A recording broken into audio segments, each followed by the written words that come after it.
Neil, did you want to lead us through intros?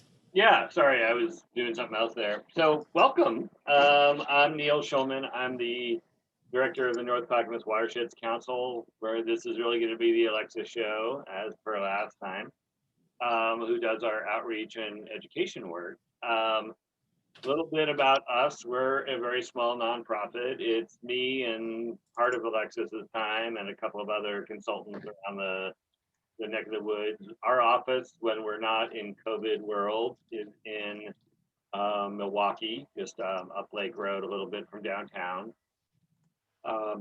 We've been around for about 10 years. Kind of the council was started by a couple of local residents back in 2010. And like a lot of watershed councils around the state, we have a multi-stakeholder board of people from different walks of life and different agencies in different parts of the watershed that guides our work. Our mission is to restore watersheds for fish, wildlife, and people. And today is going to be a lot about the people part of it. Obviously, in a lot of ways, we benefit from the same things, but some of them are a little different and a little bit behind the scenes. We do a little bit of everything. We do some on-the-ground restoration. We do some volunteer projects that have obviously been on hold for the past year, unfortunately. We do some tracking of policy. Like you're going to hear a lot later today about the work that Milwaukee is doing to set up code that is designed to hopefully protect the old large trees. And those have a huge positive impact on the watershed. And it wasn't necessarily my desire when I started this line of work to spend a couple of days last week literally reading through 700 pages of code on stormwater standards, but that's how decisions get made. And then we also are working to remove Kellogg Dam in Milwaukee. That's a big, giant project. And in the ideal world, we would be doing this workshop, especially on a day like today, outside, in person, stomping around, looking at different sites, getting our feet a little muddy maybe, and hopefully we will get back to that soon. But our goal for today is really to introduce people, for this whole series, is really to introduce people to our watersheds and why they matter to us in particular, and give people ways that they can participate and give back. The motto that I always say is like education without action is really just interesting, but not particularly useful. So we like to ask people to take concrete steps, and some of them are about less concrete. And with that, I'm just gonna turn it over, ask you same questions I asked last week, which was, who are you? Where do you live? And we already talked about some of that. And what do you want to make sure that you get out of today? Obviously you chose to be here, and I want to make sure we answer whatever questions you have. And again, we have a small group and an opportunity to go whatever direction we want. So I'll start with Sue. Hi, my name is Sue Whiff, and I live in the Willamette Watershed, so kind of out of the area, but what do I want to get out of it? Anything I can. I'm a knowledge grubbing hoarder thing. So yeah, I'm just very curious, and yeah, there it is.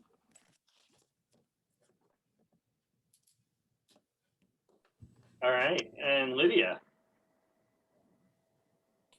Hi, I'm Lydia, and I live in Clackamas on the Rock Creek Johnson, or Clackamas Creek watershed.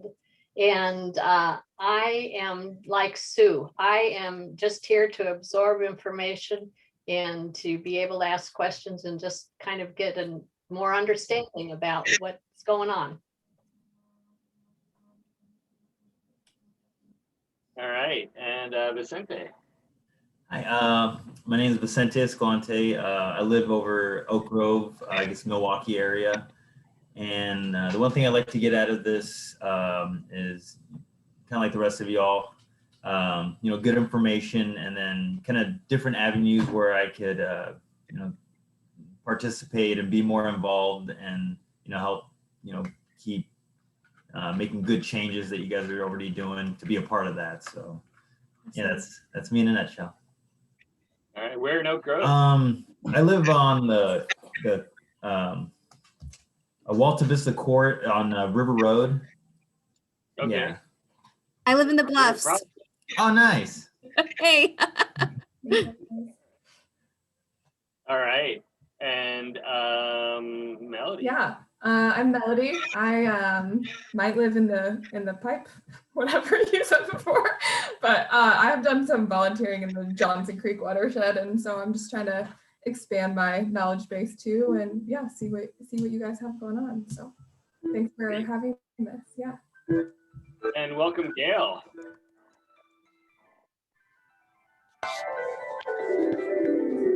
Music and all, I like it.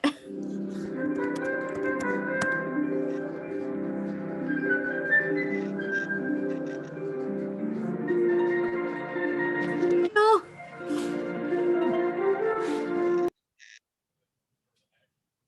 Neil, I don't know if Gail heard that. We'd love to hear. Gail, we'd love to just, we're doing introductions right now. So if you wanted to introduce yourself, say what you're hoping to get out of tonight.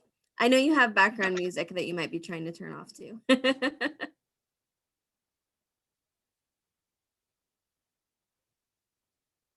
Yeah, Gail, as soon as you get that set up, just go ahead and introduce yourself. Yeah. Gail, while you're getting yourself set up, I'll just introduce myself for the group too. So I'm Alexis.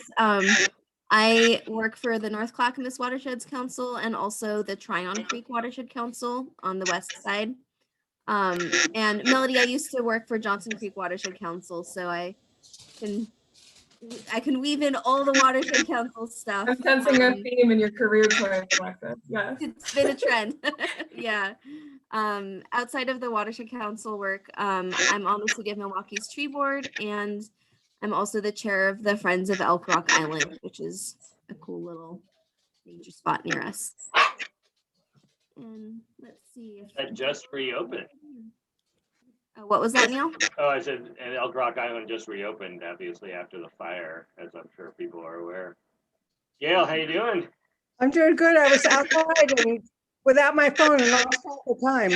Oh, I totally understand. I've learned that I'm in the Boardman Creek watershed. I must be at the very edge up on El Camino Way. I'm going to go Oh. check out the headwaters one of these days, the new park. All right. I Yeah. have to feed my dogs, so I'm going to mute. Okay.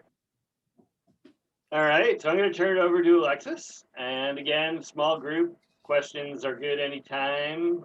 Feel free to just unmute yourself and chime in. Or if you want, you can type them in the chat and I'll be monitoring that. But again, we're a small group. We can be pretty informal. So let's make, no need to do more typing than necessary.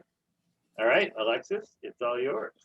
Yeah, cool. Well, yeah, thank you again all for spending some part of your sunny afternoon here with us. One of the first things right off the bat that we wanted to make sure to do is to thank, our funders and partners. So we are funded through a couple different avenues, through Oak Lodge Water Services, as well as Clackamas Water Environment Services, and the Clackamas Soil and Water Conservation District. So it's been pretty cool. This is our sort of second iteration of this workshop series, and we have we've had some staff members from all of those groups tune in, and so this is the first time no one is here to represent either of those groups, but that's okay too. It's made for fun conversation as we've gone through this. A couple brief little housekeeping things. I think we're all probably pretty familiar with Zoom at this point. We're already on mute, but like Neil said, feel free to pop yourself off mute if you have a question or clarification for me. And yeah, Neil's going to be keeping an eye on the chat, and I won't be able to do that as well. And we are recording this as well, so we can send it out afterwards if you're curious for more. We also wanted to get started just with a little bit of grounding on what a watershed is. Again, this is part of a series, so we can, those of you just tapping in at the end, we can backfill you on some of the information. But what we've focused on already so far is just getting to know the North Clackamas watersheds and exploring, some sort of points of interest. And then last week we focused on the wildlife and sort of the critters in the watershed.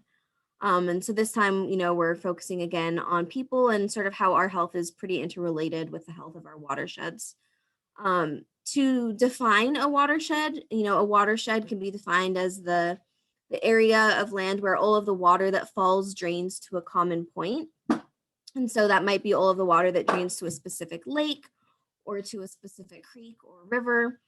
And watersheds work like the little Russian nesting dolls where one fits inside of the other, which fits inside of the other. So, Kellogg Creek, for instance, is going to be a sub-watershed of the Willamette Valley or of the Willamette River Basin, which is part of the Columbia River Basin, which is the size of France. And so we can really start to zoom in or zoom out on the sizes of our watersheds. And because you can sort of draw a watershed boundary on a map, we're looking not just at the creeks, but the land that, again, where that water flows into the creeks. Often when people hear watersheds or think about creek-oriented organizations, they're thinking just right along the water. But we've really tried to kind of spatialize that awareness out to all of the land spaces. And again, with a watershed as an environmental concept, one of the things that's cool about it is no matter where you are, you're in a watershed. Anywhere in the world, you're in a watershed because when that water falls, it's going to go somewhere. And so often environmental topics are sort of siloed to like, oh, this applies when I'm going hiking somewhere or when I'm on a camping trip or yada, yada. And so having a watershed be where we live makes it pretty directly relevant right away. So on this map, the sort of green and then more vivid colors are showing the North Clackamas watersheds. And then the tan areas right here are the cities that overlap with the watershed. So as you can see, a fair amount of the North Clackamas watersheds are in unincorporated Clackamas County. But up here in the green, we have Mount Scott Creek, which starts sort of by Scouters Mountain and Happy Valley, flows through, unincorporated Clackamas County. And then once it reaches Milwaukee, it meets Kellogg Creek, which then flows straight into the Willamette River. So you might be familiar with Kellogg Lake or Kellogg Dam. And Kellogg Creek itself starts up towards Johnson City and again flows down, meets up with Mount Scott, and enters the Willamette. And then we have River Forest Creek just south of Milwaukee, which is in Oak Grove. So it's a relatively small creek. It flows into River Forest Lake and then puts into the Willamette a bit south of River Villa. South of that is Boardman Creek, which starts at a wetland called the Whole Street Property, flows through a new park called Boardman Wetlands, which we'll recommend you guys check out, which is behind Eastside Athletics, through Springfield Park and into the Willamette. And then Rainierson Creek is a littler one. It sort of straddles the boundary between the northern parts of the city of Gladstone and then puts into the Willamette about 100 yards north of Meldrum Bar Park. And then, of course, we have the chunks of our watershed that flow directly, just main stem Willamette, where the water just flows straight in there. And so where I live, one part of my apartment complex flows down towards Kellogg Creek and the other part flows straight into the Willamette River. So I'm sort of poised on the edge of these watersheds. And it makes working for this Watershed Council a little extra fun.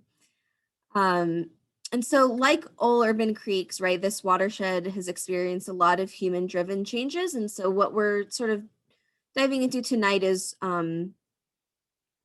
we care about our watersheds for our fish and for our wildlife. And here in this presentation, we're really focusing on that connection to our humans and to our communities.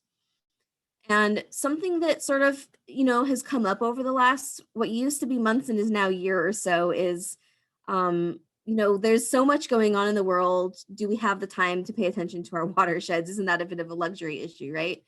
And we would posit that it absolutely isn't. And, in fact, people have been getting outdoors close to home more, which is just really driving in this sort of rediscovery of why our watersheds are more important to begin with. So Tiger Life magazine, was talking about it. And so too has Harvard Medical School, saying during the pandemic, it's really important to get your kids outside.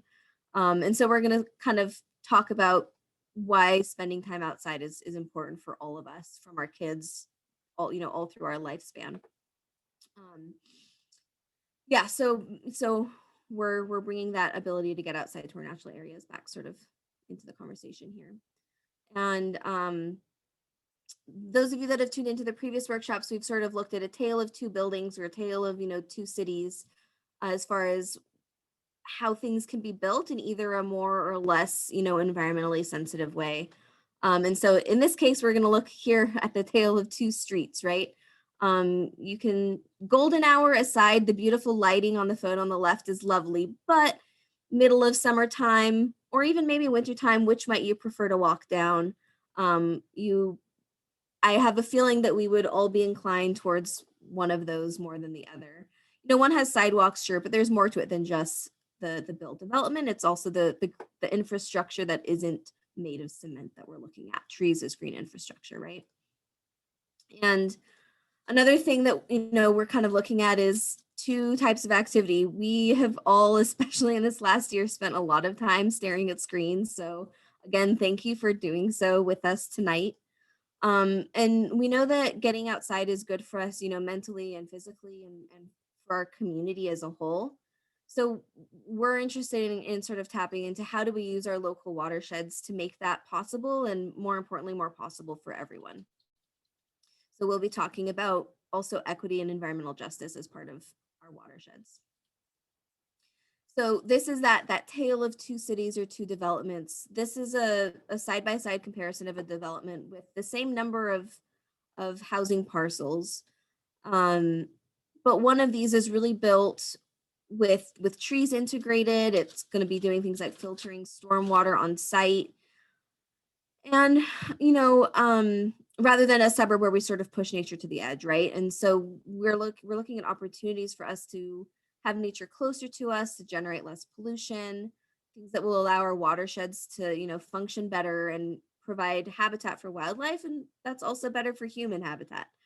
These are, again, the same amount of lots, but one has a bit more ecosystem considerations woven in mind. So sort of a high level view of what we're going to be talking about in three main sections today, in regarding why nature matters to us and why access to nature matters. We're going to talk about this in the context of human health, in the context of money, which isn't necessarily a bad thing here, in terms of what nature does for us, ranging from things that otherwise we would have to pay a lot of money for, as well as connections to like our local economy. And then in this third question, we'll be looking at environmental justice and equity and basically talking about how we can use nature as a leveling effect. So often in society, access to nature and the benefits of nature aren't equally distributed. So we're going to be looking at how and why that is and what we can do from here. So in the context of nature and human health connections, some of this stuff is pretty advanced and some of it isn't. It's in a way a relatively newish field of study. So this is like the most well-cited presentation of the group. Like this one has the most links to scientific papers and stuff of all of the ones that we've put together. And really some of the tidbits that we'll be sharing have been, pretty experimentally tested, and some are more of a causal relationship. So basically what we're saying is that more data is needed to understand the causal mechanism. We can look at correlations between things, but we don't always have a super clear understanding of why there are these really strong connections between nature and health and lots and lots of outcomes, even though the general picture is really clear. So some of these are, again, some are more correlation, some are more causation. So as far as nature and our health goes, spending time in nature benefits us physically and mentally and at all ages of life, and it's not equally distributed. So one of the ways that we can look at that is pretty much, here's what happens if we go outside. If you have trees near you, they are absorbing, for instance, nitrogen dioxide, and that's helping us directly with respiratory health. A lot of the stuff that we're looking at is going to talk about Portland, and we're sorry, it's just because Portland is the biggest city near here, and so a lot of studies have been located there, but we see the effects out, in Milwaukee, Gladstone, Happy Valley, in the North Clackamas watersheds too. So in Portland, just leaving trees in place was identified basically as a way to reduce respiratory problems that could save up to $7 million in medical bills. If you live near a freeway or somewhere with a lot of, air particulates, with air pollution, you can live in a polluted area, right? But if it has a lot of trees, you're less likely to have to go to the hospital with asthma than you would be if you were in a polluted area without those trees. So there are lots of benefits of having a high, urban canopy. When we say urban canopy, we're just talking about the amount of trees in an urban area. But respiratory and cardiac benefits are kind of at the top of the list there. And with climate change, we're going to be having warmer and hotter summers, and trees are significant in that context too. One of the first things I learned about the connection between trees and human health was this study that was based in Portland about birth weight outcomes. So basically, moms that live near large trees were less likely to give birth to babies that were underweight. And this was balanced for different variables like race and income and so on and so forth. So it's balanced out that, you can have healthier babies if you have more trees. Like I said, I believe that this one did account for things like race and income.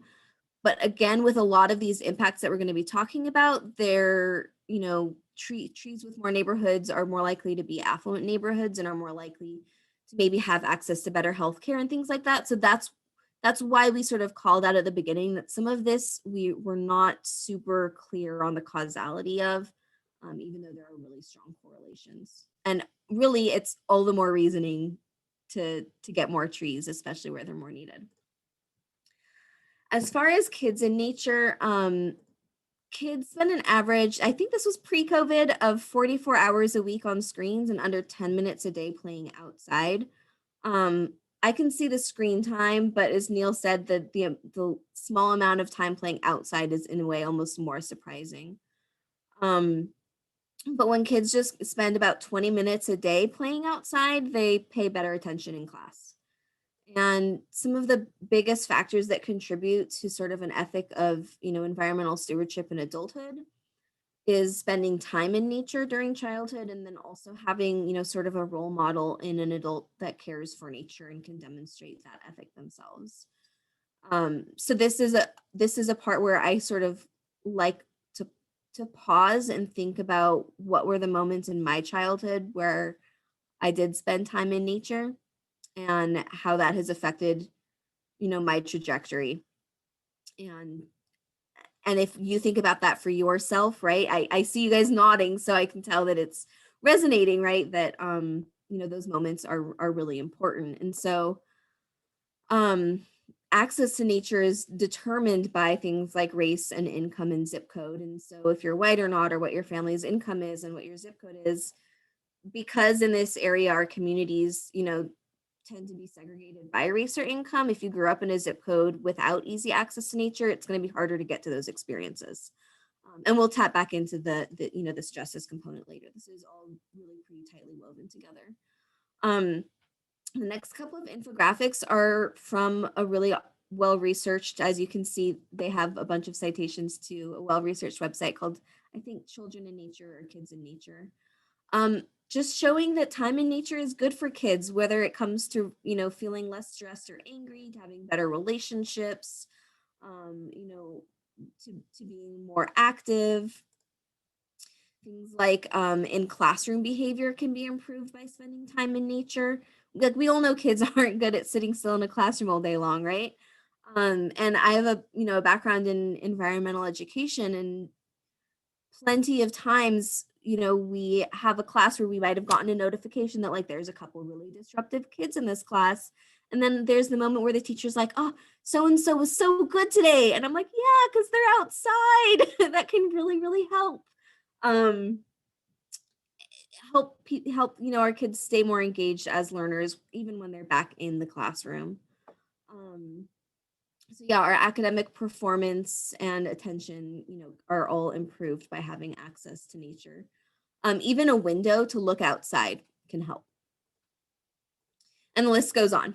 This is the last of these infographics. There's so many, good and strong reasons to reduce barriers to access to nature for our kids. So, as Neil hinted, we sort of like to wrap up with a bit of conversation or prompting towards action items. And so our biggest action item, if any of you all have kids, is to take them outside, which is really hopefully an easy ask this time of year. When we did this workshop in January, it was maybe a harder thing to encourage people to do. But the sun is shining, so it's tempting already. Essentially, your chances of dying before you're supposed to are lessened when you live next to greenery. This was a pretty big study of more than 8 million people. And women specifically living near greenery have lower death rates for things like kidney disease, respiratory disease, and even cancer. This is one of the ones where, again, we don't know the causality here, but we see those effects. Psychological well-being is really tied in to time in nature. I'm realizing I'm going a little fast, so I'm going to try and slow down. We'll also have more conversation time if I just speed through it, but let me know if you guys want me to repeat anything. And Olivia, if you could make sure you're talking into the mic, your voice is going in and out a little bit. Thanks. Is it being extra picky today? Yeah, let me know if I need to repeat myself, and I will try to turn my head less. I think facing the microphone helps. Sorry, guys.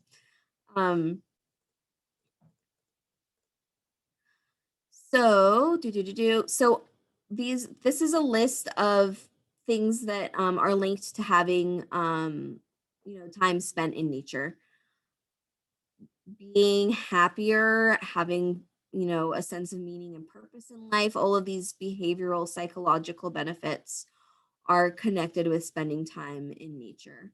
And there are also some longitudinal, so sort of longer term studies, as well as natural and more controlled experiments that show that nature experience positively affects things like our cognitive function, our memory and our attention, our impulse inhibition, our imagination and creativity. And so one of the things here that, got a bit of a buzz a while ago was a Stanford study where people were asked to describe their mental state, and then the researchers sent them on a nature walk for 90 minutes, and they came back and had a better mood.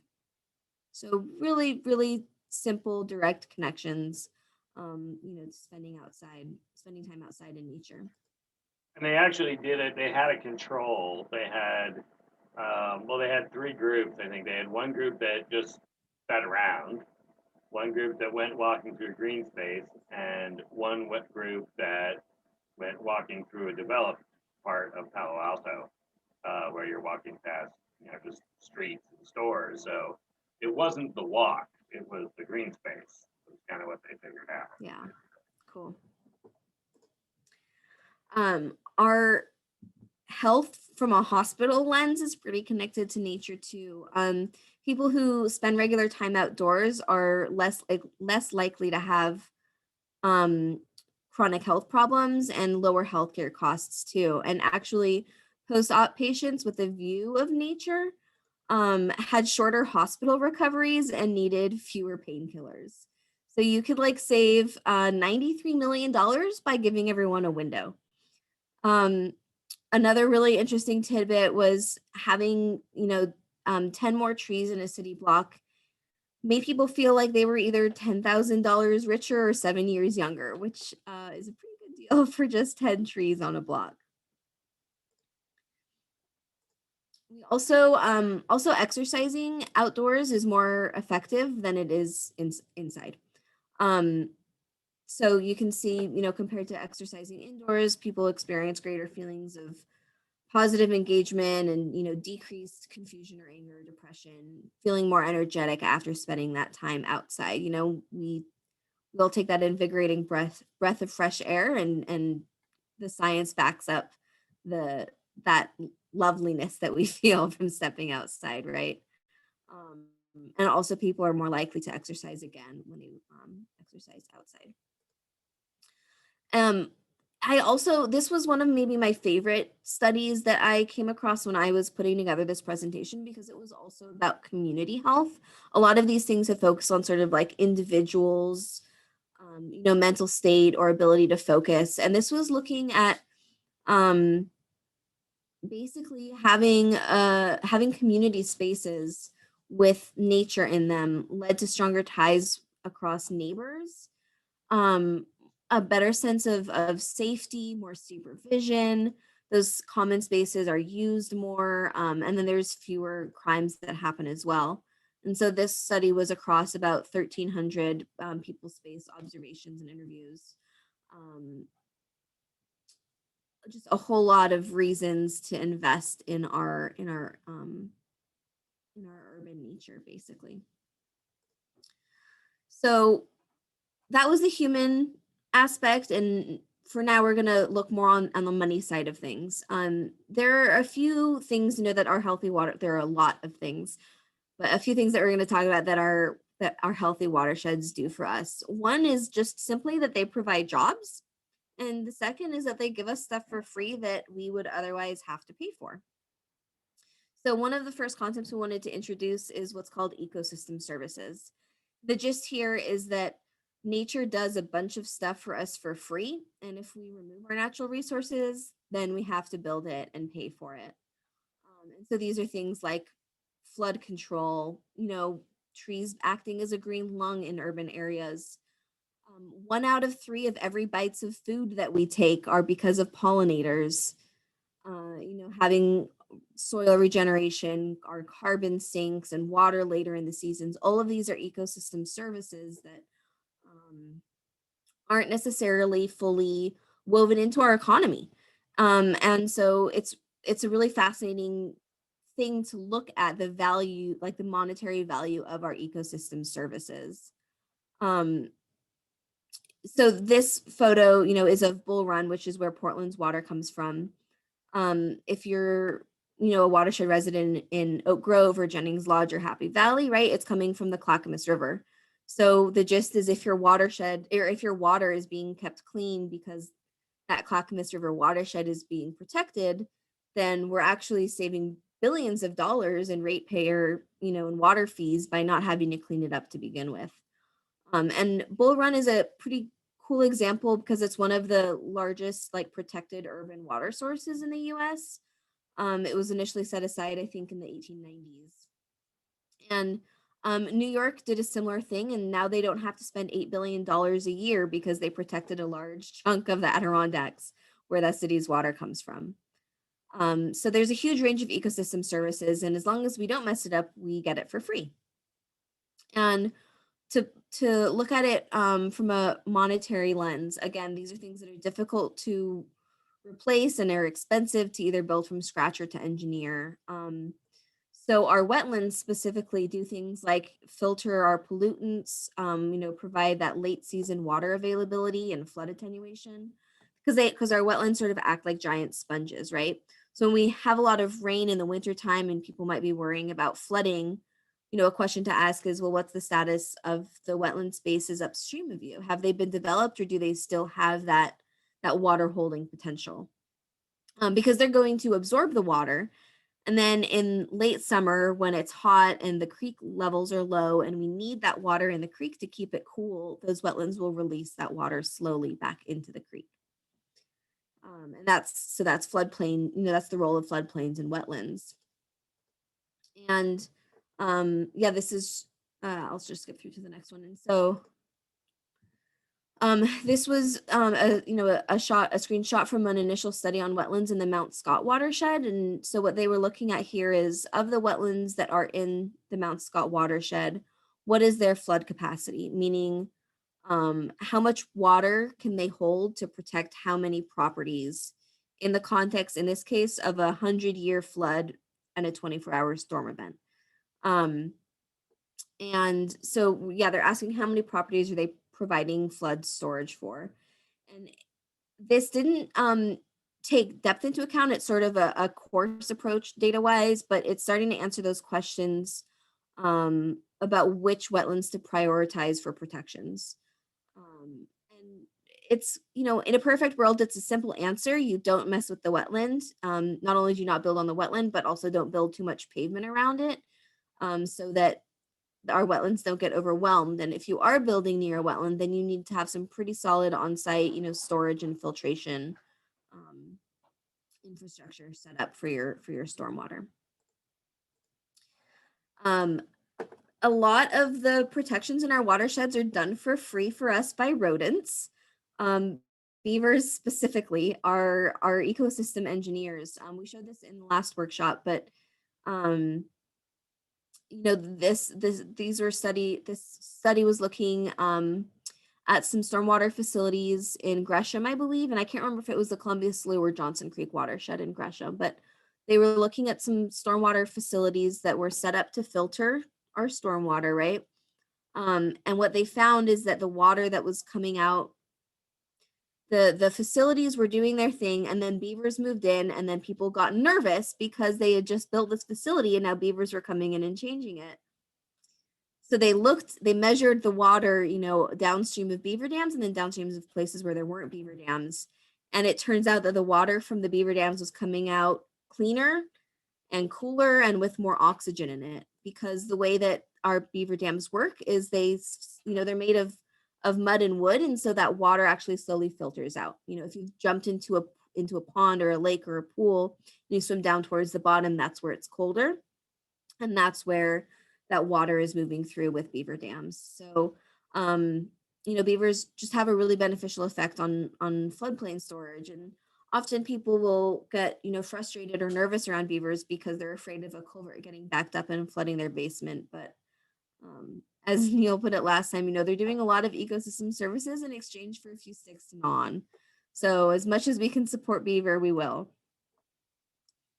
The other way that, you know, nature enriches our lives, other than not having to pay for a bunch of ecosystem services like stormwater filtration and so on, is just simply having open space adds to our property values in a pretty big way. This was just a regional number quoted in a Pennsylvania housing market. Things like having a mature tree in front of a house can increase the sale price by like $7,000. And when water quality declines, so do home values, right? So it's not, you know, it's not surprising, I don't think, to anyone that people want to live near healthy nature. But when we start to talk about equity and putting trees in front of homes, and how, you know, in families, homes are the largest asset. So when we're talking about building intergenerational wealth, and we're talking about putting trees in front of homes and helping those communities build that intergenerational wealth, the role of things like tree planting can become pretty significant.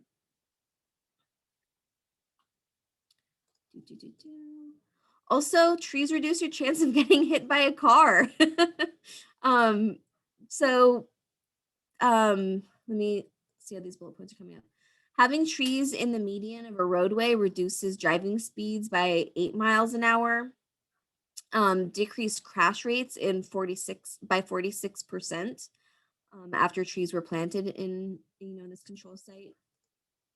And drivers you know, experience less stress and frustration and road rage and so on in settings or roads with trees, as opposed to those that are just purely, you know, built concrete and metal developments.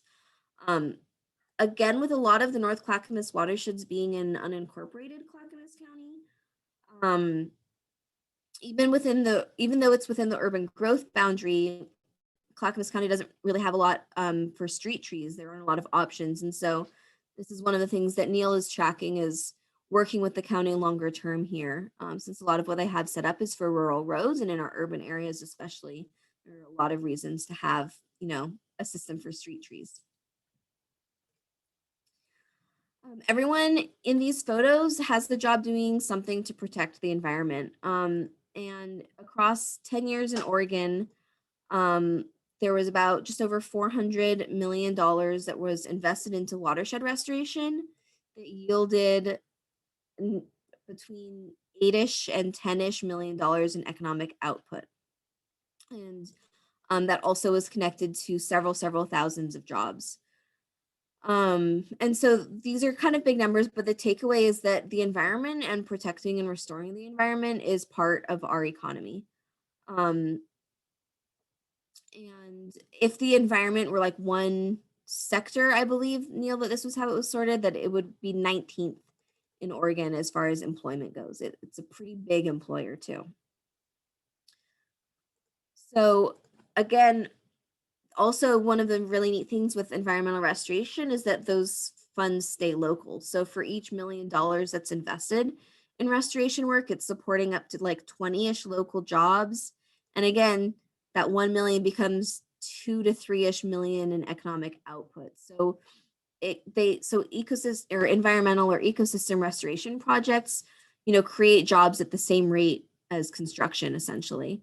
And that money stays here for the most part. 80 cents out of every dollar stays within the county that it's spent, and then 90 cents of every dollar stays in Oregon. Neil, did you want to add? Yeah, I was just going to add just something. I think just because I think there's a lot of variety in what a restoration job or restoration project can be, and it's really right before this, I was having conversations with folks about the discussions that are going on in DC about the stimulus package that's being talked about, and basically saying, hey, we could either build more concrete and put people to work, or we could remove some concrete and put people to work. Both. So there are jobs that are doing things like planting trees, which is, I think, where most people's minds go when they think about what's an environmental job in ecosystem restoration. And that is one of them. And that tends to be what people think of. But here's an example. We're planning a project on Boardman wetlands where we're putting large wood in the stream. That's to put large wood at the confluence of, like take trees that basically came down during either the ice storm or the fires this past summer, put them on a giant truck with the root wads on them, put them on a barge with a excavator, barge them up the Willamette River to Boardman Creek, bury them in the banks for fish habitat where they create pools. That's like a $400,000 project. And that's going to be, it basically is a construction project, and it pays like construction work. They tend to be pretty high paying jobs. And in the process, we're also going to have to hire a landscape architect to design it and a geomorphologist to study to do a topographic survey. And, there's a lot that goes into these as well, into some of these larger projects, as well as some of the things that maybe you don't even, that people think of as far as planting trees and things like that. And then there's other things on the on the energy efficiency side, where people are doing things like we're going to be adding insulation and making people's homes more efficient and reduce their energy bills. The other thing those jobs have in common is they are jobs you cannot outsource to somewhere else in the world. They have to be done by somebody. And that's why so much of the money stays in the county where it was spent. It's because, you can't operate a backhoe by computer from somewhere else in the world yet. Yeah, totally. Yeah, learning about environmental projects in the context of like engineering is a whole cool new world to dive into for sure. Again, continuing on with the economic impacts, outdoor recreation is a pretty huge industry, and in the United States, it's bigger than all of the money generated annually in the nation of Saudi Arabia. And in Oregon, still, again, a pretty big industry with the weight of over $16 billion in consumer spending and 172,000 jobs. We think of Nike as a large employer in Oregon. The environment employs more people than Nike in Oregon, at least I'll say, right? 12,000 people to 172,000. Right, so thinking about how many people work for these big employers that we think about. More people in the US work in like outdoor rec economy jobs than for Apple, for instance. It's pretty significant. And so this outdoor recreation economy, this economy happens through pretty diffuse effects, meaning like if someone wants to go kayaking near Elk Rock Island or birding on Mount Talbot, someone's gonna stop and get lunch somewhere, get your coffee, you might have purchased that kayak somewhere. And so it trickles up through these small and more diffuse transactions that aren't really easy to notice. Sure, some people drop a big amount of money to go on a ski trip or something, but that's not how a lot of it happens. More people in the US fish than play golf. And fishing in and of itself provides 1 million jobs and again, $45 billion in retail sales annually. And that's, again, just retail sales, much less on the ecosystem services that those fish-bearing rivers might provide, the US has spent about $1 billion per year on stream restoration. And I wanted to just kind of ping the value amount, the ecosystem, the monetary value of ecosystem services, really far exceed what we spend on restoration. And oftentimes I think we've heard like, oh, we're up against the wire between jobs versus the environment. Like we need to impact the environment so that people can make a living. But it's the other way around. The environment is already providing jobs and our industries are totally reliant on those things like clean water and healthy watersheds and wildlife habitat and access to nature. Another interesting thing to look at from a watershed health and economic standpoint is brownfields redevelopment. So in a nutshell, brownfields are contaminated sites that are just sort of sitting there because no one wants to deal with restoring them. And so it's sat for a really long time. So when you do redevelop a brownfield, you create a lot of jobs in remediation and construction. Again, like Neil said, these are often pretty aligned with the construction industry as far as payroll impacts and so on. And not only then are you paying salaries that sure go into payroll taxes and everything else, you're increasing property values and increasing the health of our communities. Also, what this is doing by taking these neighborhood-based spots and restoring them is you're giving people a place to recreate and access nature in their neighborhood so they don't necessarily have to travel as far to reach those places. Coley Park, I think, is a really, elegant example of that in the Portland area. Oh, I forgot to show these, sorry. So yeah, the infill development could avoid lots and lots of public infrastructure funds if we were to develop these sites. And again, some stats on taking cars off the road and so on. So pivoting back now towards the human side of things and with a justice lens, we've given a bunch of reasons why everyone should have a healthy environment. And it's not easy to, face up to the fact that not everyone has access to a healthy environment. And so there are a lot of, ways in which low-income communities and communities of color haven't shared the benefit of our healthy environments. And really a lot of the environmental community, especially in the Portland area right now, are looking at how do we reverse that? How do we change that trajectory? And one thing that's really interesting is when you envision an environmentalist, there tends to be an assumption that populations of people of color don't maybe care as much about the environment. Maybe they're, too busy meeting other important needs or so on. But that isn't the fact. People of color support the environment at much higher rates than white people and are more willing to pay for it too. And voting patterns reflect this trend as well. And then, so environmental justice, communities of color have been situated in places where they're more exposed to pollution and the effects of climate change.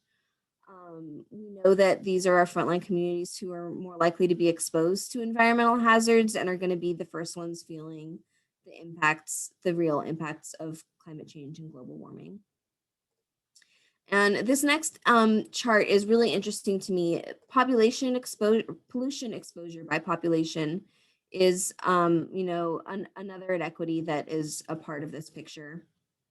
So Latinx and Black Americans are actually exposed to 63% more pollution than what they produce. And non-Hispanic white Americans are exposed to 17% less pollution than they produce. One of my first, you know, learning moments, learning about environmental justice was in my very last quarter at college. I took an environmental justice class, and I grew up in the Central Valley in California, and grew up speaking Spanish. Like my partner and my best friend are all Spanish speaking, and I was reading about basically just this case study that was putting a waste processing plant about a mile away from a Spanish speaking community. And when that community asked for the proposal to be translated into Spanish, this corporation flat out refused to even just to translate the documents to provide accessibility for information of the plans. And that was one of the first, like, as someone who, you know, grew up bilingual, it was just boggling to me. And so this is definitely one of the things where the more you learn how important this work is for us to do. And another way that, you know, we see environmental justice in action is related to just cities. So there's something called the heat island effect. You know, if you've heard the phrase, you could fry an egg on a sidewalk. No one says you could fry an egg on the grass in my park, right? It's about that concrete, because concrete absorbs heat and then slowly, you know, re-radiates it. So cities are actually several degrees, as you can see, warmer than surrounding areas. And this starts to factor in a couple of different ways. So basically, this is a map. Again, sorry to use a Portland example. We just don't have quite all of the data for the North Clackamas watersheds. But what we're seeing here is that higher income neighborhoods experience lower surface temperatures and vice versa. And the location of where these temperatures fluctuate and where those high versus low income communities are is not by accident. In fact, it's by design. And so redlining is something that I feel like people are learning about, and it's really one of the fundamental historical things that sort of help us to understand why the situations that we have today are so unjust. And redlining was a practice to, you know, functionally segregate neighborhoods by race and class, where real estate agents would draw a line around certain neighborhoods, and then when different people would come in to request, you know, a home loan, they would either qualify for this neighborhood or not qualify for that neighborhood based on race. And so in some cases it was through the government, in some cases through the banks, in some cases the real estate systems. But basically, people were deciding by race where certain people were approved to live. And, you know, earlier we mentioned houses is sort of the biggest asset in when we're thinking about building intergenerational wealth. Those neighborhoods that were redlined, you know, neighborhoods where people of color were allowed to live, have been disinvested in. They are more likely to be right in freeway corridors. These are the neighborhoods that freeways have been built through, right? They still have less greenery, still have less, you know, less things like parks and so on. And this map is self-explanatory. I see you guys sort of peering at the map, so it stands in and of itself. And I'm just going to switch back 2 slides. So this is showing the redlining map, right? So you can see which neighborhoods were desirable and which neighborhoods were deemed hazardous. And it's still connected today to income as well, again, surface temperature. So it's really pretty closely connected. Redline neighborhoods still have less trees, parks, and lawns. And also these communities are likely to have less political power when it comes to things like resisting denser housing or you know, the placement of industries and major freeways, which in and of themselves are going to generate more heat and more pollution and so on. And this still factors right back into safety on a basic level. You know, Black Portland pedestrians are 3 times more likely to be killed while crossing the street than white Portlanders. And east of 82nd Avenue, the death rate for pedestrians is 3 times higher. And Lentz, the Lentz neighborhood in the 205 freeway was one of those spaces where we had, communities that didn't have that political power and are reaping, are feeling those impacts today. So you see it in things like, are there sidewalks or bike paths? Is it safe to be a pedestrian? If it isn't safe to be a pedestrian, also, you're going to end up driving more. You're going to have to drive instead of maybe bike to the grocery store. And so then you're, adding more emissions, and then there's less trees in those neighborhoods to filter those emissions, and so on and so forth. And this is a really, really cool study that just came out, earlier, I guess last year now, 2020. But what we've seen over decades is, we've gone from racism to classism and redlining. So we have these areas that have less greenery and more impervious surfaces, right? More concrete. They have less tree cover, so they become more polluted. Less resources are invested in those neighborhoods to restore those spaces. And so those landscapes actually become less inviting to wildlife. And that's why we see more wildlife in wealthier areas than we do in low-income neighborhoods and neighborhoods of color. That's the legacy that redlining has left us with. It's very real impacts all the way throughout our watershed, throughout our ecosystem, throughout the web of life. We just have wildlife represented and having access to habitat as well themselves, more so in those affluent neighborhoods.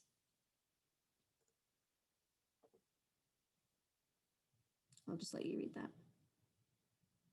So this study is from Dr. Chris Schell's work at the University of Washington, and he has done a lot of really cool urban wildlife work looking at coyotes moving through Chicago and stuff like that. We mentioned the leveling effect of nature, and basically access to nature can help to level the playing field for children, from low-income communities or communities of color. So children that are negatively impacted by economic disadvantage are even more benefited by having access to nature, more so than kids with more advantaged backgrounds.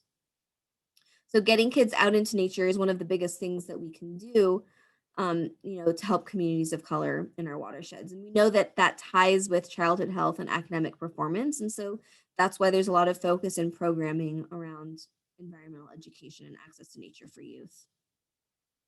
In 2013, the Nature Conservancy did a pretty big poll of a bunch of kids and youth, and over half of them know that the state of the environment is a big problem, basically, and in a way a problem that we have that we are passing to our kids to deal with.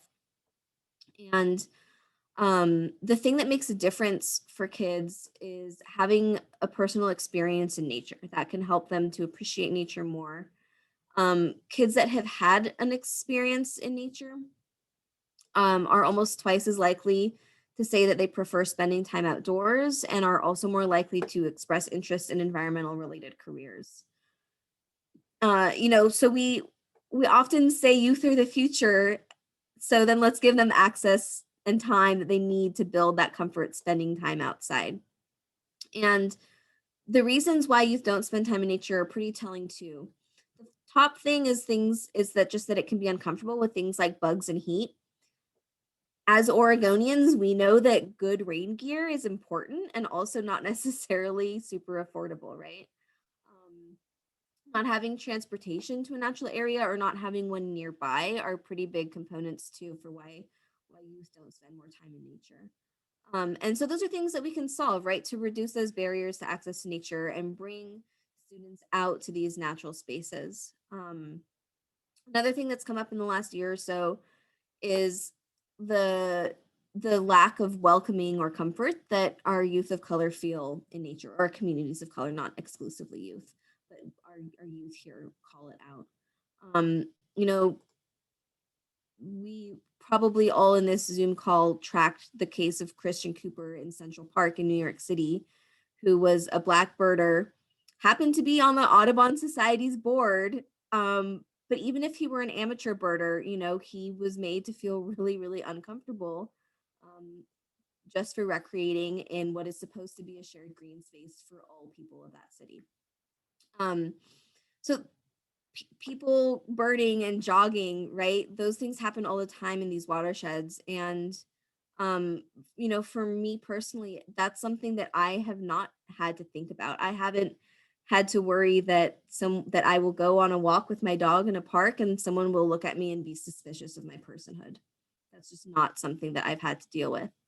Regionally, environmentally, there's a lot of work with workforce crews to provide like paid green workforce training opportunities for youth of color. And it was one of my colleagues was leading a crew of young students of, you know, high school students of color that were removing invasive blackberry from a natural area. And a neighbor came by and called the police because they just didn't think that those people should be there and were suspicious that they had stolen the tools that they had, you know, picked up from their truck to remove the blackberry. So, you know, we need to find ways for people to become better treated and to feel comfortable in natural areas. You know, they're places that we should all be able to be together. Another really interesting thing that, you know, out of this study is that, I'll say that on this slide. So again, the reasons that youth don't spend more time in nature are things like discomfort, lack of transportation or access to nearby areas. And the thing that's really interesting is that youth don't lack the desire to protect nature. They lack these opportunities to engage more meaningfully with nature. And so the more that youth are given the chance to get involved with nature, the more they, you know, have cemented a long-term commitment to protect it. And this whole study was really fascinating. You know, it underscores that American youth don't lack the concern for the environment or desire for it to be protected. And in fact, 86% of them said that it's, you know, quote, cool to do things to protect the environment. So again, really building access to those opportunities is a really important way that we can look at our watersheds with a forward-thinking lens and think about how we're building, you know, this generation of environmental stewards. And the other thing I'd say of those, if you don't mind going back one quick thing, this is going to be, no, put those, if you can put those 4 back up, Alexis. Yeah, there we go. Those are all really easy to solve. Okay, if kids are uncomfortable outdoors because they don't have rain gear or bug spray or whatever, that's easy to get. You know, that's just a very small money problem in the grand scheme of things. Again, knowing how much we are, as a society, how much financial interest we have in protecting nature. Lack of transportation, yeah, that's easy.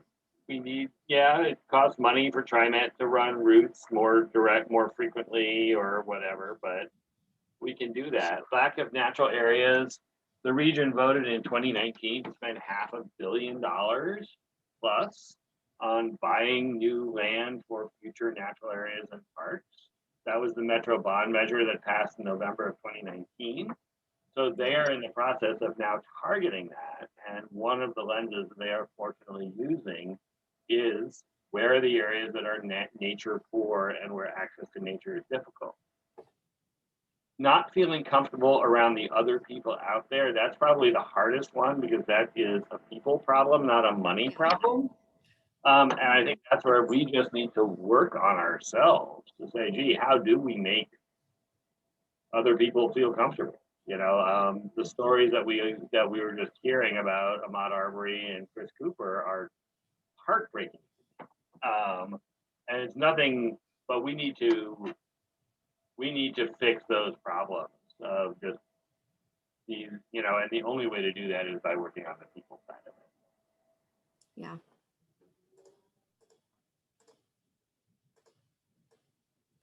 So thinking about the maps that we were looking at in Portland that were showing things like redlining as well as surface temperature and income. This is a rough map of our watersheds by household income. So the darker green, more green in the bank accounts, lighter green, less. It's a pretty straightforward map. We're going to show it now next to the main map of the watershed so that you can sort of cross layer it.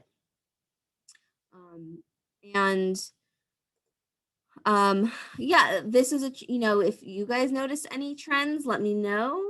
Come off of mute. Otherwise, I can point out the patterns that we're seeing here.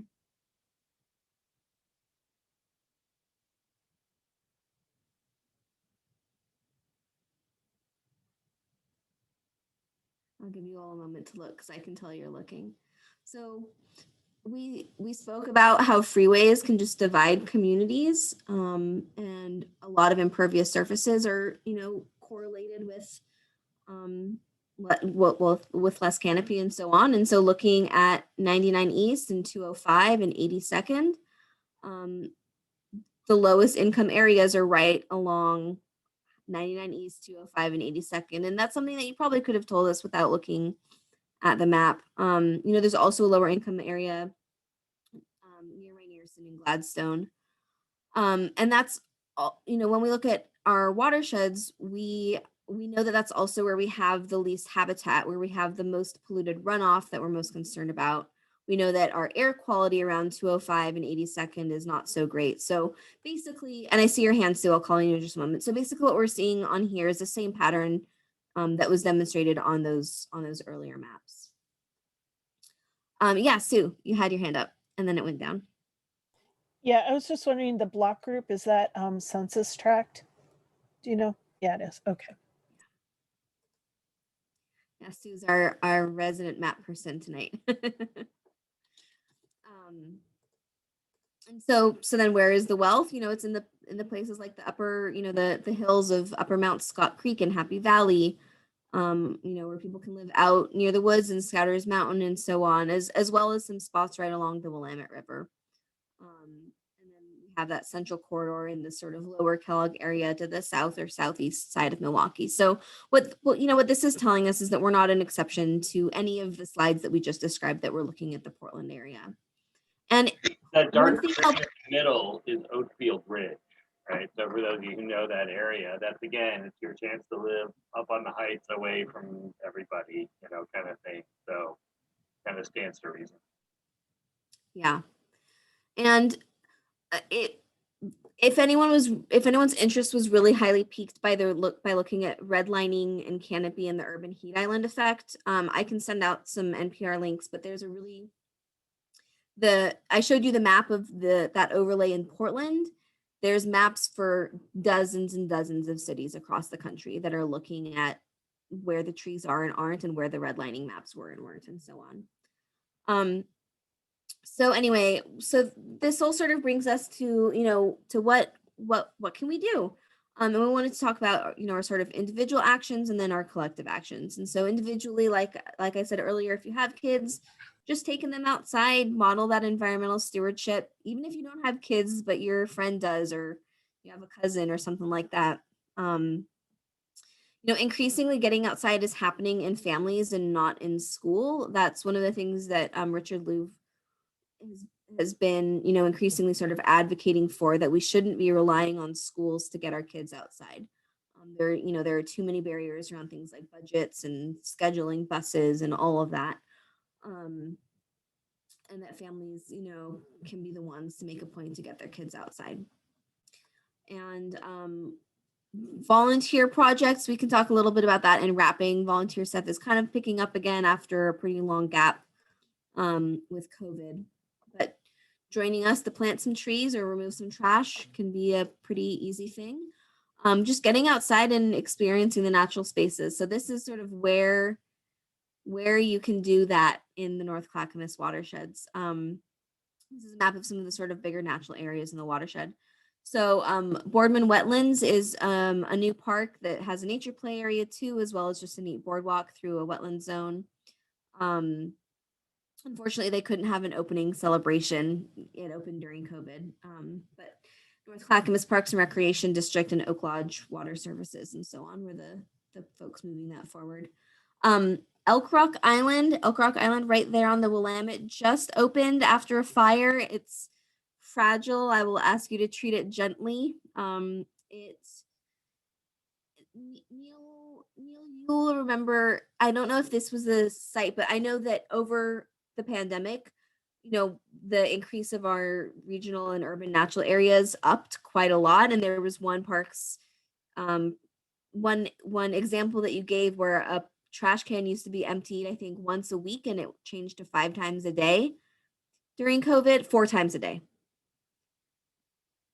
Was that Elk Rock Island? You're on mute. Spring Park, yeah. Spring Park, which is at the entrance to Elk Rock Island. Yeah. So Elk Rock Island has a lot of increased usage, even before the fire. It was bad. But we don't want to say that use is bad. We just want to make sure that we're doing things like supporting baseline maintenance for our parks district. This is one of the less sexy items on this list.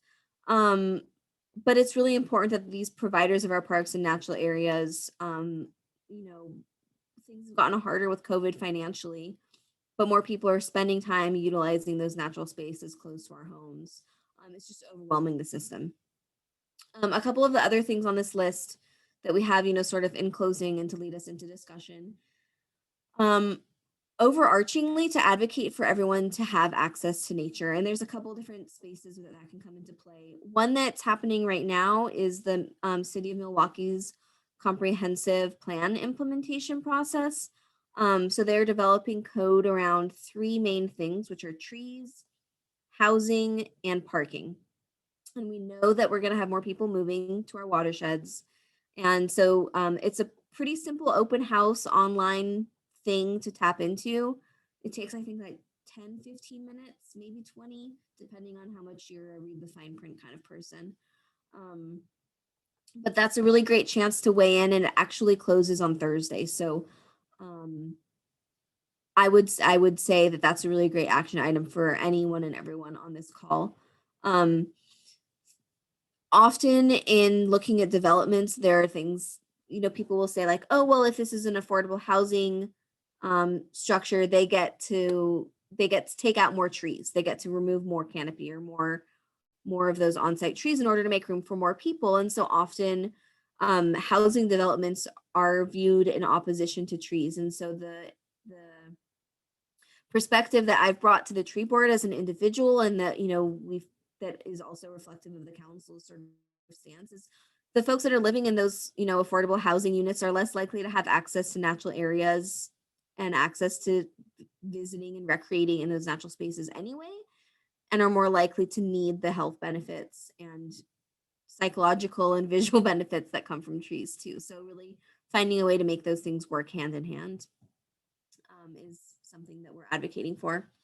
There's also the Three Creeks Natural Area Planning process that's going to be looking at not just that natural area with flooding in mind, but also access for people. And then Neil already spoke about this just now, the Metro Natural Areas Bond, where they're figuring out where to prioritize purchasing natural areas or where to make them ready for public access. This is our final slide. So the next slide is just a gray slide that's kind of boring. So I'm going to stop the screen share, and now we can, I see I'm going to want to catch up on chat, but I would love to hear, you know, questions and what stood out to all of you all. Melody, you asked me if I had a link for that. It was on direct message? Oh, was it what Neil posted in the chat right after? Perfect. That's the link to the survey, and I think they're going to randomly pick somebody to give them a $50 gift certificate to the Milwaukee Farmers Market too. So, Totally. Cool. The questions. There was a question in chat about that I responded to, just about the question of the data on the outdoor recreation economics. That was it true for 2019? And I'm pretty confident it was pre-COVID. We know it's gone, outdoor recreation obviously has gone through the roof during COVID. There's obviously a lag time in some of these statistics. But obviously, you know, now because people aren't going to concerts and aren't going to fly to visit their relatives and aren't eating out, You know, I was talking to a friend of mine this weekend who runs a kayak shop, and he is sold out. He's got nothing to sell you because everybody wants to do stuff like that now because they can't do the other thing. So, and gyms are closed and have been closed a lot of times and all Yeah. that. So I'm pretty confident in those numbers. For the most part, there'll be some tweaks due to COVID. And if there is a prolonged economic hit from all the people who have lost jobs or income through the pandemic, that may reduce travel a little bit as we come out of the pandemic, but there's probably going to be so much pent-up demand that I'm not too worried about it. It's become very clear it's a strong economic.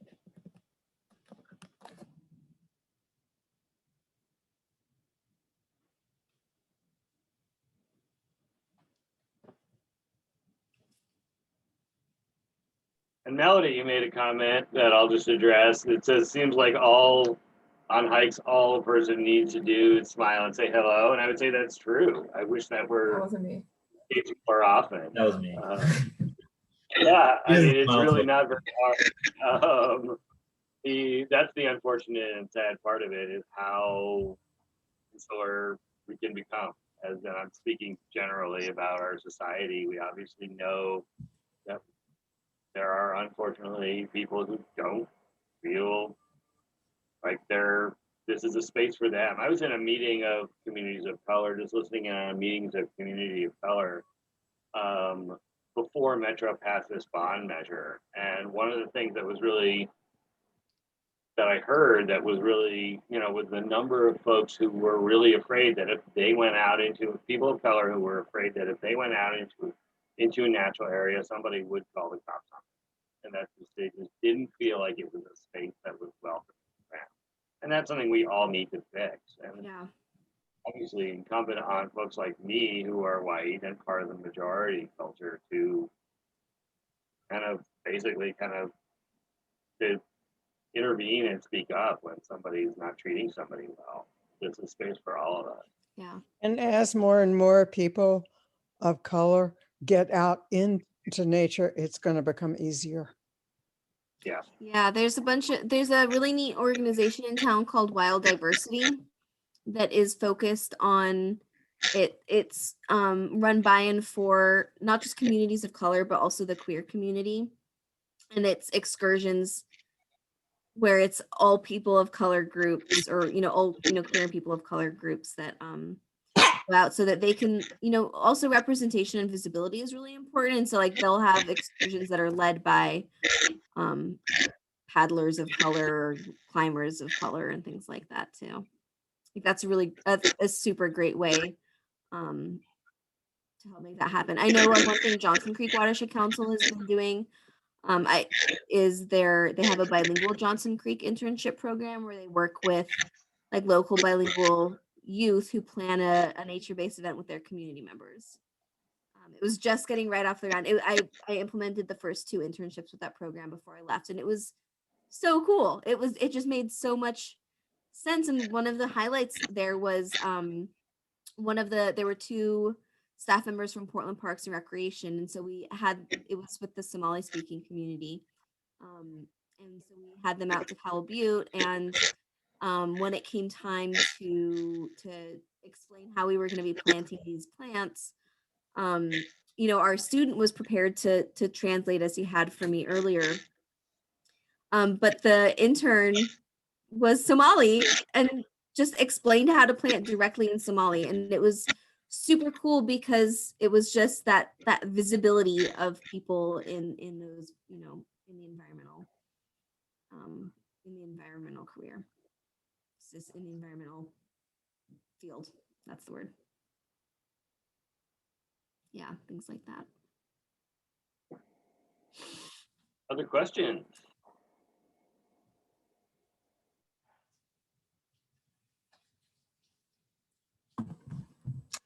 What Questions? projects is the watershed working on? Sorry, what was that? What projects does the watershed do you folks have going on now? Well, the projects we have going on right now, our volunteer projects are still on hold until hopefully we get more folks vaccinated, and we are hopeful we'll be able to start doing more of those in the fall. We did a couple of really small ones in this past planting season, and it was really hard to a lot to manage with with small groups of people. So we just felt it was the best move to put those on for a while. So we're basically we have a paid restoration crew that works on revegetation and tree planting and tree care at about 160 different sites in the watershed. A lot of them are, all of which are small properties that have streamside properties. So where we're planting trees really that are designed to create shade for the stream, hold the bank, prevent erosion, keep the water cool, provide bird and fish habitat. There's two larger projects that we're starting to basically raise money for. One of them is this installation of large wood at the confluence of the Boardman Creek and the Willamette. And the other one is a very similar project at the confluence of River Forest Creek and the Willamette. The reason we're doing those is those creek junctions are absolutely critical for salmon and steelhead. And not just the salmon and steelhead in our watersheds, but as we talked about in the last week, the salmon and steelhead in the Clackamas, the Mackenzie, the Santiam, all those fish that have to migrate through the, basically they need pit stops on their way from the ocean up to those creeks. And after coming through downtown Portland, they really the other things that we're doing is we are spending a lot of time really working on this tree plan with Milwaukee and trying to be advocates for all the things that Alexis really talked about. Are we protecting old existing trees? Are we prioritizing low-income neighborhoods for tree planting? Are we making sure that we also recognize the role of the street trees in actually providing habitat and food for birds and things like that? The other kind of policy project I alluded to, which is the 700-page document, is Clackamas Water and Environment Services is redoing their stormwater standards, which is extremely dry. It's all engineering, but this is like, hey, if you're building a new house, how big does your bioswale have to be? Do you have to build a bioswale at all? And you just do a detention vault that goes into the soil? And what are the standards that you're using for how much water it needs to filtrate? And very quickly makes you cross-eyed, but it's also really important. And that decision is going to get made. We're sending in comments this week, and there'll be a whole nother round of discussions, and eventually it will go before the County Board of Commissioners. And then the other one is really, we are trying to position the removal of Kellogg Dam for federal stimulus dollars. It is a big, complex project, but it's also a dam that has existed since Abraham Lincoln was a congressman and hasn't served any purpose since the 1890s, but is still there.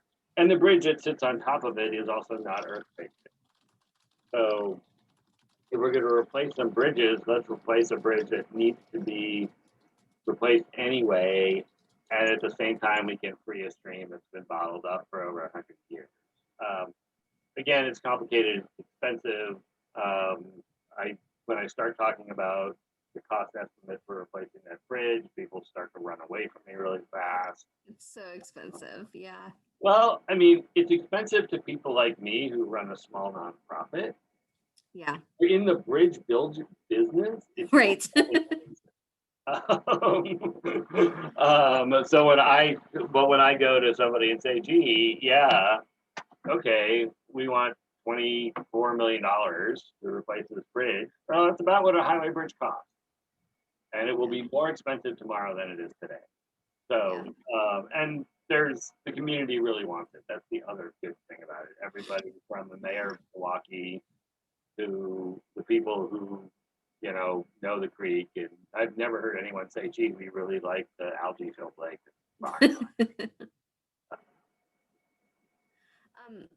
So that's- Melanie, I remember one of you guys started to have a question just before I circle back to you, Gail. I wasn't sure if you saw the chat, and I wasn't sure if you asked what the Watershed Council's programming was in direct response to me sharing about like that experience at Johnson Creek Watershed Council.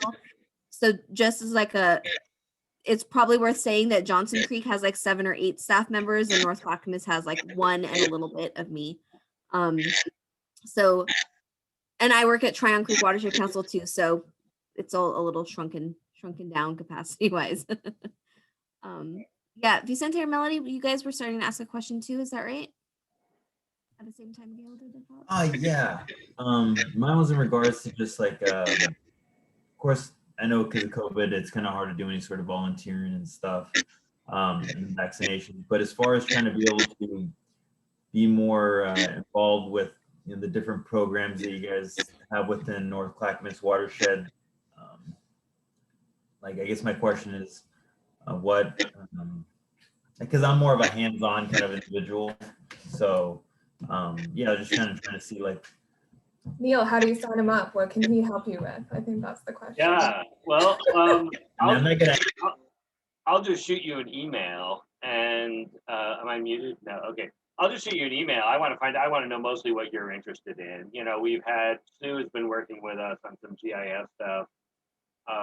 There's another local volunteer who's really kind of bit off the giant project of trying to help us make sense of the 700-page stormwater standards.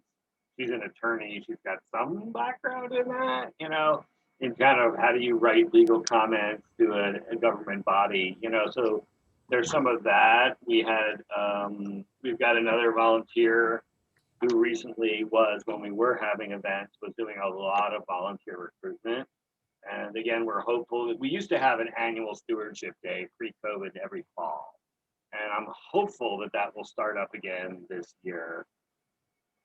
But we've avoided saying yes or no. So I'll just shoot you a message and we can find out what you're interested in, what your interest is, and that sort of thing.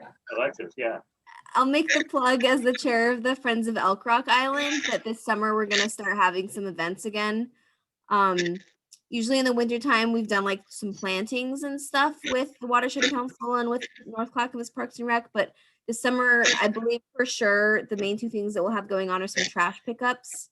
And then we also do tabling where we just like set up a little info booth at the entrance to the Elk Rock Island and tell people, please God, don't bring fireworks, and carry out your trash and stuff. But so hands-on trash pickup or like ivy pulling, I can loop you in. Ivy pulling, yeah. I go around to people's properties and cut off their ivy. They don't seem to mind when I give them a good explanation. So. No, yeah, and if you get the tree ivy, that way you get it before it flat fruits up in the canopy. You know, I am also a gorilla ivy plucker. Yeah, I like yanking it down. It feels good. Totally. Yeah, the other group that still I think has some very small volunteer projects like that going on is the Wetlands Conservancy, because they manage 2 wetlands, Minthorn Wetlands in Milwaukee over by International Way, kind of like basically behind, kind of next to that area with like Dave's Killer Bread, and the and Hearthwood Wetlands, which is up in Upper Kellogg Creek. They're going to be doing more volunteer projects at Hearthwood in the coming year. But they've been doing some small projects.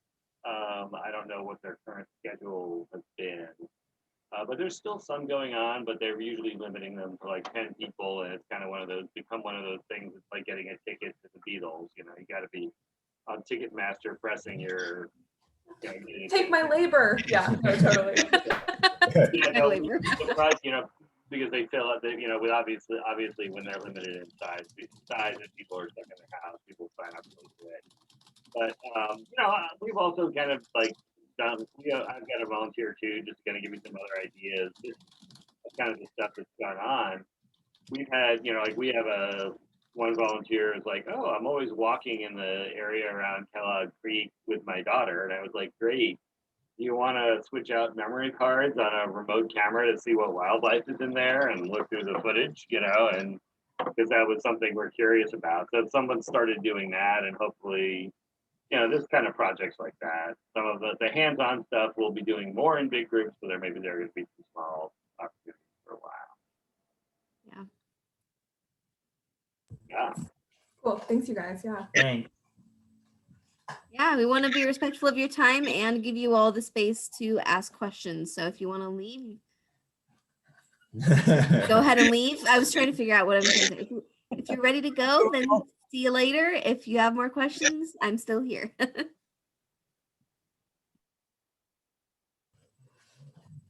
All right. Yeah.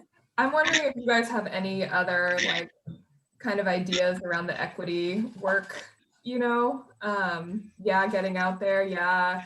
Like being a friendly human to other people and making them feel welcome, but Yeah. any more like kind of systemic, I don't know, like your watershed or just, I know Alexis, it sounds like you're plugged into a lot of different areas. Like what are people doing and talking about to make those spaces feel safer for everyone? I always have this like people of color and women like don't always feel safe, especially being alone in spaces like, so.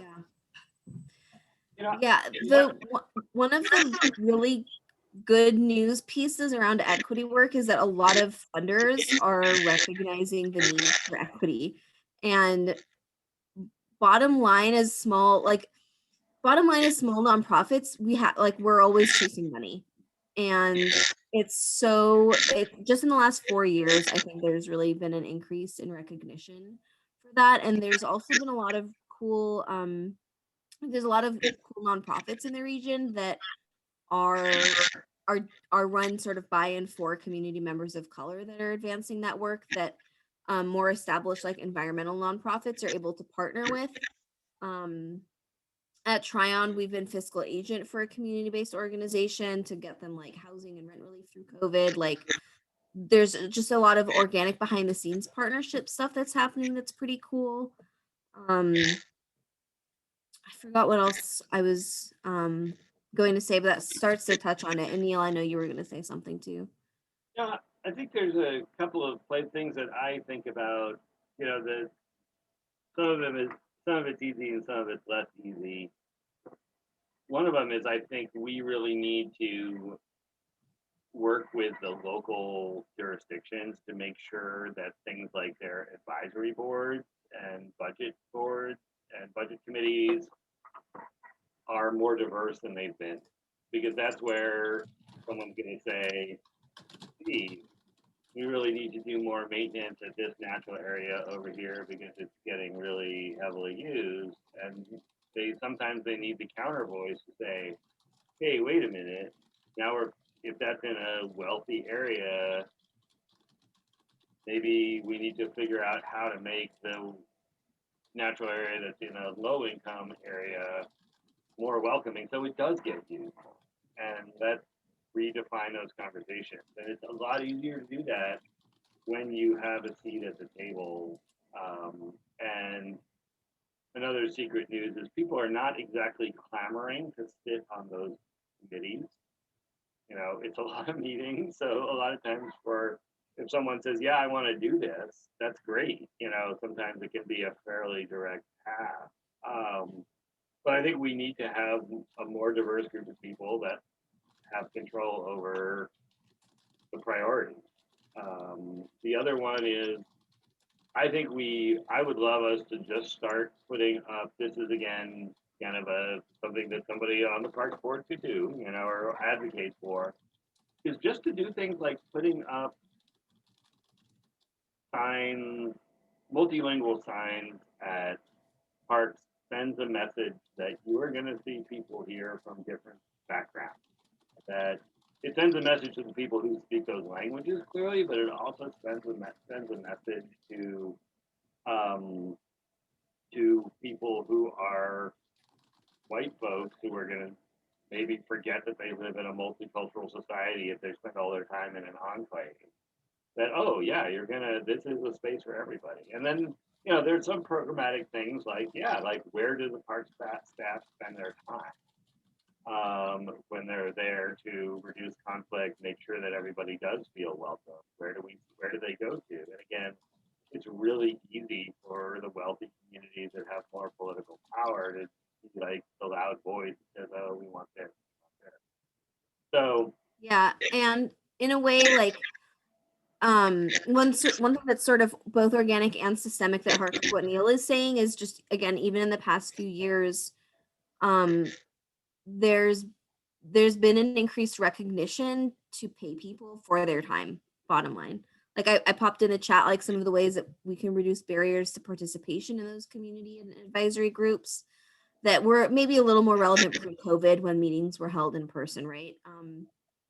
But even just when we want to get a sign translated, or we want someone to come to one of our board meetings, or we want to, even when we want like a community partner to review our strategic plan or action plan or any kind of work that we have going on where we're interested in community input, there's better recognition to put in funding to pay for people's time to do that. Like it's I think a lot of this, it's interesting, a lot of the systemic things, Melody, are also happening from a bottom up need, like as people realize like, oh, this is fundamentally wrong in our systems, this is how we can make those changes.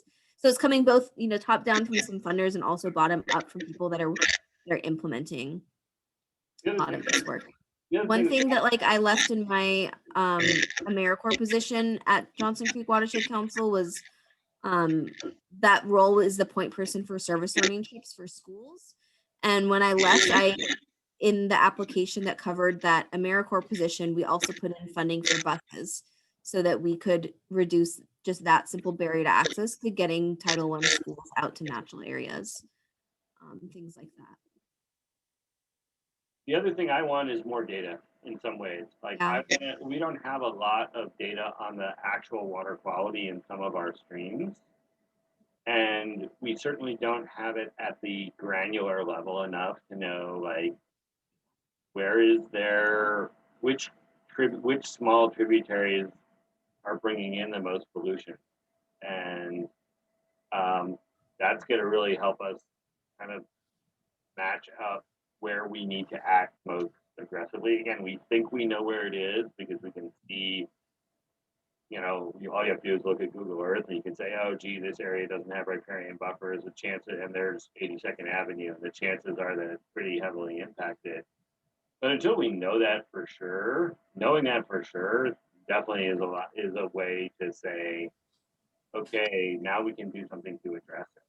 Yeah, we love measurable things, right? So for those grant applications and stuff, it helps a lot to have the baseline and Yeah, and it helps with like when I call the city of Gladstone every time, they've learned that eventually if somebody reports things like soap in the creek that runs off McLaughlin Boulevard every once in a while, they pretty much have I've finally gotten the landowners call me.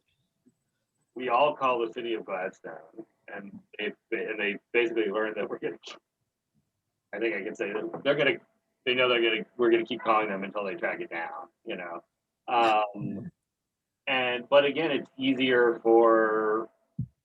that's an area where it's easier to do if you speak the same language as the guy who's answering the phone and can report it more, and I think that's a place where we try and be an ally to help that. I feel like we need to do more of that in the areas where people have not had the same access to power. Yeah.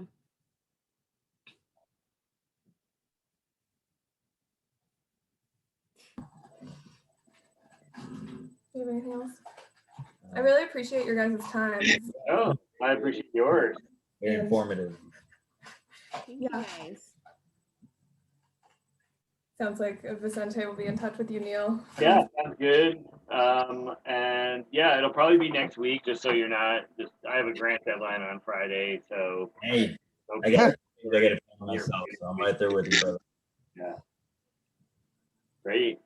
All right. Well, thank you, everybody. Thank you all.